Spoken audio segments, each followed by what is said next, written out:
did you know that the strengths that are at the top of your profile, so your top 10, the higher the strength, the higher the talent, the more chemical reward you get. So with Clifton Strengths, what it's actually measuring is core motivation. And I think that's really important because assessments that only measure behavior tend to reinforce some negative bias, which is probably a post for another time. But the higher that your strength is, the more motivating it is.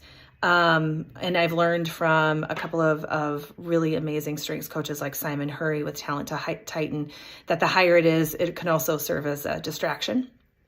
But that's because we literally get a chemical reward when we're operating out of our top strengths.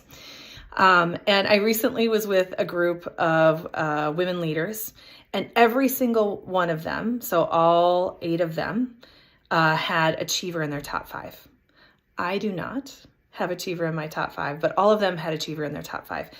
And I said to them, do you know, when you're frustrated with people who don't just dig deeper, grind it out, and get it done, that it's because they literally don't get a chemical reward for doing that.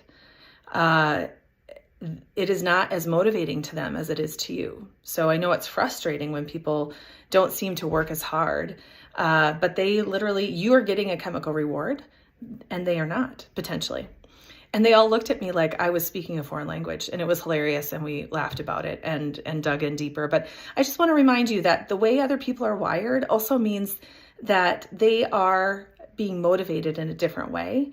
And based on how they're wired, they may or may not be getting a chemical reward for something that you expect them to be able to do.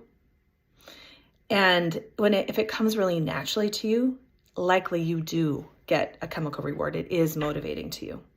So just something to think about. And if you have high achiever, I'll let you sit on that for a little while and process the fact that not everyone gets a thrill from crossing something off their list. Have a great night.